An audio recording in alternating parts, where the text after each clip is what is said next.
Hey, what's up, everybody? Video 44 coming at you with another video. All right, so Lakers. It's been said that Luka Doncic is going to sign a 4-year, 226 or 228. I forget which it is, but somewhere in there, about 57 a year, 4 years for Luka Doncic. He will be expected to sign that. I think they said on August 2nd, 3rd, or the 4th, somewhere in there. Clearly, my numbers are not where he needs to be, but next week or the week after that, first week of August, it's been said that he already agreed. He already agreed to a 4-year deal with the Lakers, paying him about $57 million a year. No player option, no team option, just a Lakers straight up 4-year deal. I love it. I love it. I love it. I love it a lot. I love it because I thought he was probably going to sign a 2 or 3 year deal, player option 3rd year, something like that, and we'd find ourselves in free agency 2 years from now, and trade rumors and all different types of stuff that comes with that. But this allows us the stability to put him out there on the floor with the Lakers, and then from there try to move him into a space where he doesn't have to worry about his job security, so to speak, after what he just went through with Dallas. And then for us, we don't have to worry about constantly having to push moves to the front of the line every year like we've had to do the past several years with LeBron. You know, every year is a pressure for you to do something now and a guilt trip that you have to overcome to win now. Every single year, it doesn't really allow for you to breathe as it pertains to making decisions that may allow you to leverage to build something properly. And I think that's the problem.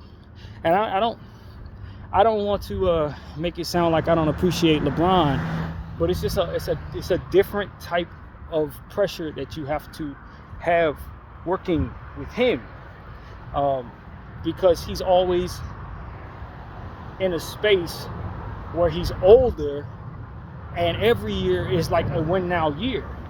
But in order to build something sustainable for your win now timeline, sometimes you have to have the leverage of being able to leave stuff on the table, or you have to have the leverage to be able to kick the can down the road for a season or two to build up your asset class. It requires you to sacrifice. And if you always have to push everything to the top of the line for a win now timeline, there's a damn good chance that you're going to make certain decisions that don't allow for you the flexibility to really build something that's sustainable.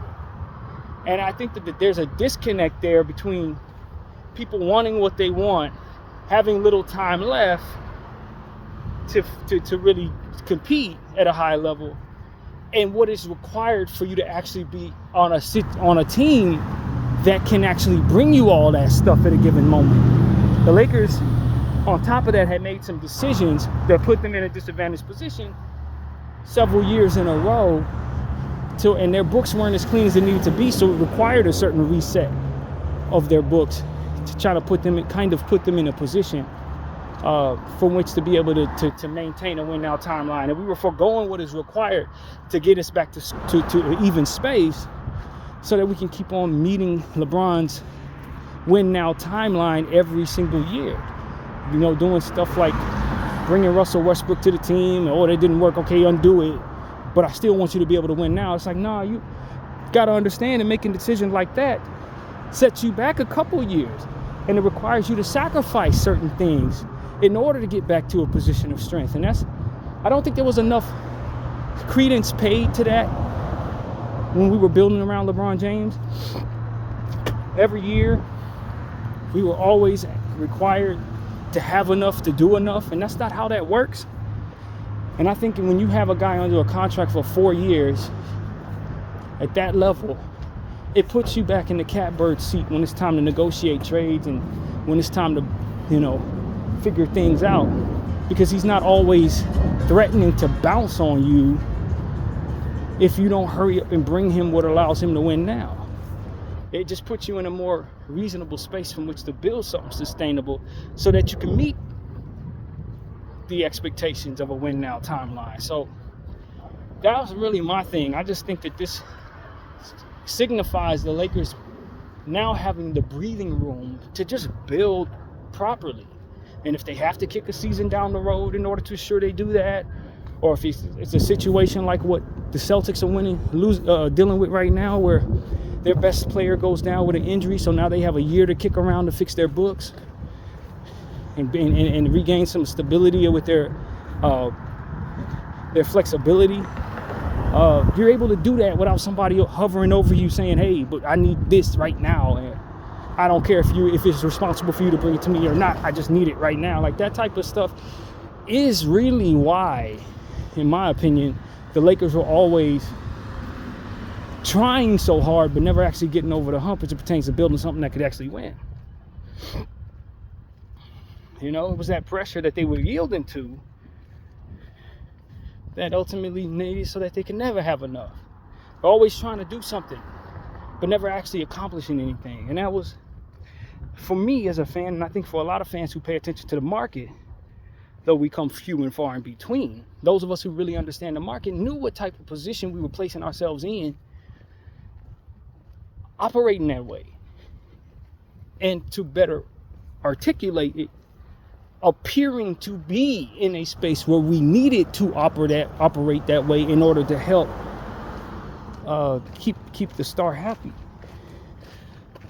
We're always working against ourselves, always appeared to work against ourselves, even if we weren't necessarily doing so. It was the environment for which the media can run off and say, hey, LeBron needs you to win now. That would put leverage, that would push against our leverage in negotiations. It would put us in a position to where we couldn't demand as much in a trade. It was tough. It was really tough. And now we don't have to find ourselves beholden to LeBron James win now timeline, because the focus is Luka, and Luka's on a 4-year deal. You know, and so that's what this signifies for the Lakers. The ability to appear to have leverage within their own camp, so that when they go to negotiation tables with other teams, that them other teams don't have the ability to look at you and say, hey, well, I'm not giving you this for regular price because you got to do this because LeBron James going to bounce if you don't.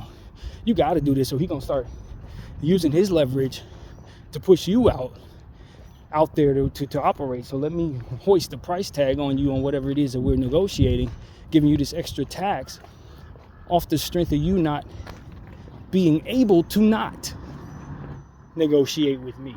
This gives you the leverage to walk away from the table, which is so essential in being able to find the best moves for your situation. Oftentimes, and I mean oftentimes, it felt to me that LeBron James and his camp took the leverage away from the team he was on while demanding they had enough at all times. He was effectively utilizing his leverage to fit what he needed done for him, but just the same was eating away at the capability of his team to put around him what it is he needed. You know, and he never seemed to, and I say him and Klutch, never quite seemed to see that angle as a deterrent to them having enough to win championships. They never quite saw it. In 21 years, I don't think they really ever got that. Like, yo, every time you put pressure on your organization, you put leverage in the hands of those they negotiate with. Every time.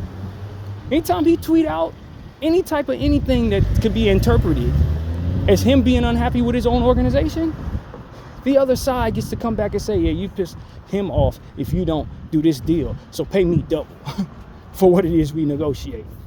Or I'm taking this good thing off the table and you just got to take these scraps, because if you don't pull a trigger, he's going to throw a fit. Like, that put us in some really, really bad negotiating positions. And it psychologically created something that our front office had to overcome that I don't think they always reacted well to. On top of that, and I think I think this, what I've been trying to describe here for the last 10 minutes, properly describes why LeBron James hasn't had the love from the Laker organization fan base that I think he feels he deserves. It's because we always knew that he was, if not directly, indirectly, always threatening us to hurry up and do something irresponsible for us. Or the timeline, the presence of him, however it was defined and interpreted, always put us in a position to seem as if that was the dynamic for which could be used against us. It never allowed us to fully embrace him because it was never him fully embracing us. He was here, but every year we needed to do too much to keep him happy. And if we didn't, then the threat of him leaving was always going to be something that we had to deal with. It was just not. As long as he continued to have that leverage, we were always going to be asked to do something that was not going to allow us the flexibility to overcome the decisions that we made that weren't very good for our books. You see what I'm saying? He need a no trade clause based on his circumstances and age and not wanting to ever have to face being traded. Well, okay, but that no trade clause also eats away at our leverage when it's time to go to the negotiation table in theory. You know, it's like, so for me, Luka signing this extension marks freedom for our front office and our organization away from the pressures and perceived pressures of trying to fit LeBron James' win now timeline, which often was unrealistic to keep up with based on other decisions that we had made previously that ultimately we had to undo. Now, I think another nugget there you would say was choices that he wanted made that ultimately he wasn't happy with, although that doesn't necessarily have to be the case. But I think a lot of people interpret it that way as well, especially the Russell Westbrook thing. Like, you know how harmful that was? We had to give up a first-round pick to get Russell Westbrook. We brought him in on an inflated contract that was beyond repair. And then when it was time to move on from him, we had to move on from him with a first-round pick. Like, that stuff doesn't replenish. You need that stuff to get the stuff that you want so that you can feel like you have enough to win. You ate away at what you could do, but you kept your foot on the Lakers' neck, so to speak, to keep on having enough. It requires that stuff to ensure that you could get enough. And we kept making other decisions as an organization, giving people player options, letting people walk and stuff like that, that ate away at us even further. So it's like, you got a lot of things eating away at you. And people wonder why we had the last couple seasons in the off season where we didn't get a whole lot. It's because it was responsible for us not to, so that we can get back to an even space with our books. And you see teams making all different types of moves and stuff, it's because they're in a position to do so. They didn't mess their situation up. And those teams who are messing their situations up, you're going to see them be in the situation that the Lakers have been in, to where they can't make certain moves in the future. Certain summers are going to come by, they're not going to do a whole lot, because it's not within their best interest to do so. But the demand for them to do so is still going to be in place. But just like I said very recently, every tomorrow has a today. You can't keep kicking the can down the road on fixing your situation and expect to be able to meet your timeline too. Your win now timeline. You can't have your cake and eat it too in this collective bargaining agreement, or the last one before previously. So I just think Luka is signifying to the Lakers that he's willing to invest in our future a bit more so than LeBron James felt he could responsibly for his timeline. And to a point, Luka's 15 years younger than LeBron or something like that. So it makes sense. You know what I mean? It does line up. But just the same, LeBron James, he was treating 7 years ago like it was his last year and he needed to win right away. If he would have kicked some of them years down the road, we would have been built enough to win a championship. That's what I think, that he may have underestimated his durability over the next several years, his longevity as it pertains to how long he wanted to play. Because he was forcing teams to do stuff when he was 32 years old, 33 years old. He was forcing the Cavaliers to do stuff they probably weren't in their best interest to do because he felt he only had 5 minutes left. 7 years later, he's still playing. So at some point in time, an organization that has him has to say, he could still be on this path 5 years from now. He could have still literally want to play. You know what I mean? You can't keep doing this with him. At some point in time, teams he has himself on contract with have to stop yielding to his win now demands against their very, very best interests. You have to. Or he'll keep putting you in positions to where you drop all your assets and he's still demanding more. You never, ever actually have enough. to build around him and meet the expectations, and then people are blaming you for why you don't have those things in your organization. And it's been my argument with LeBron James, or around LeBron James with the Lakers for years, yo. That's been my argument. Like, God, man, how many times are we gonna keep doing this every summer? He threatening to leave, or his representatives threatening to leave, or them putting language out there that insinuates we threaten to leave. If we interpret it that way, the media interprets that way, so does the people we're negotiating it interpret it that way. And then it puts us in a position where we can't get enough to build around you in the first damn place. So I think Luka just his situation allows for us a bit more stability in theory. And I think it's a breath of fresh air for everybody in Lakerland to have a superstar that you don't have to worry about threatening to leave just because you didn't do something absolutely irresponsible. That followed up something else you did that was absolutely irresponsible. That followed up something else you did that was absolutely irresponsible. All in the name of meeting the timeline and the demands of the person, of the player. And I get it, he's under a lot of pressure to win. I receive that and believe that. But what does it take to have enough, man? What does it take to have enough? You know, he feels a responsibility to take the most money too. So he's not leaving enough on the table for us to do anything. You know what I mean? To take the money that he's leaving and getting it to other talent. So it's like, dog, you want it all, and you want us to give it all to you, and we're not winning championships because of this. We're just not. This is not how you build in this era. So that's really what it is, man. The Luka thing for me is just like, yo, this makes it so much easier for us to just maneuver, man. Just maneuver. If we see a good deal, we get a negotiation table, we come with what it is we're willing to give, and we have the leverage to walk away from the table. You don't have nobody telling you nothing about how you need to do this move to keep this guy happy, or how if you don't do some type of move, he's going to want to leave. We don't get none of that. None of that is interpreted as being attached to the Laker name. And going forward, you're going to be able to see the Lakers, if they make good decisions in this space and stay disciplined with their flexibility, you're going to be able to see the Lakers have more and more summers like this one where you get high quality names at reasonable prices. But you had to get through the last 2 seasons where people had demands for you to do too much, and you just remain disciplined in your flexibility to assure that would be possible. And that's really what it's all about. I was never unhappy with Rob Pelinka last year for not making moves, because I understood all of what it is I just described to you.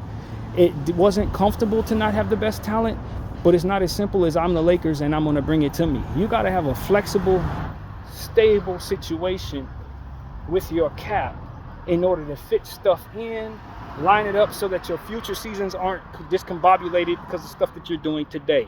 And a lot of teams are messing up their situation for tomorrow, bringing themselves a bunch of stuff for today.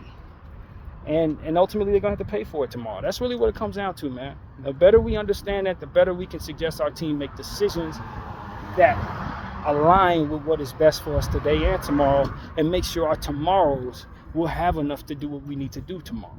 Because every tomorrow in that business has a today. BDL 44, I thank you all for watching.